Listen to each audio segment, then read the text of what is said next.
உங்கள் சத்யா மதுரை மேலமாசி வீதி ஷோரூமின் 12ஆம் ஆண்டு துவக்க விழா மற்றும் தீபாவளி சிறப்பு தள்ளுபடி விற்பனை ரூபாய் 20,000க்கு மேல் பொருட்கள் வாங்கும் அனைவருக்கும் தங்க நாணயம் இலவசம். இச்சலுகை அக்டோபர் 13 முதல் 18 வரை மட்டுமே.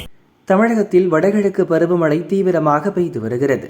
குறிப்பாக தூத்துக்குடி, நெல்லை, தென்காசி, விருதுநகர், ராமநாதபுரம், கன்னியாகுமரி மாவட்டங்களில் கடந்த 3 நாட்களாக கனமழை பெய்து வருகிறது. மேற்கு தொடர்ச்சி மலைப்பகுதிகளில் இன்று மிக கனமழை கொட்டியது. அதன் காரணமாக குற்றால அருவிகளுக்கு தண்ணீர் வரத்து அதிகரித்துள்ளது. மெயின் அருவி, ஐந்தருவி, பழைய குற்றால அருவி, சிற்றருவி, புலி அருவி ஆகிய அருவிகளில் இன்று மாலையிலிருந்து கடும் வெள்ளப்பெருக்கு ஏற்பட்டுள்ளது.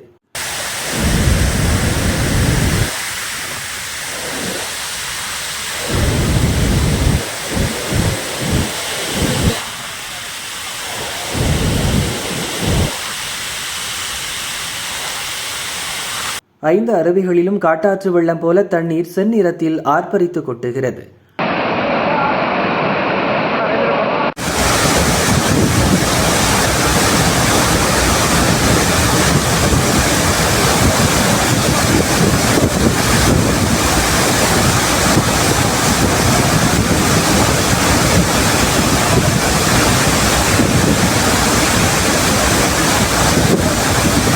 அருவிகளில் தண்ணீர் ஆக்ரோஷமாக கொட்டுவதை பார்த்த போலீசார் சுற்றுலா பயணிகளின் பாதுகாப்பு கருதி எல்லா அருவிகளிலும் குளிக்க தடை விதித்தனர். அருவிகளின் அருகில் செல்லவும் பொதுமக்களுக்கு தடை விதிக்கப்பட்டுள்ளது. போலீசார் கண்காணிப்பு பணியில் ஈடுபட்டுள்ளனர்.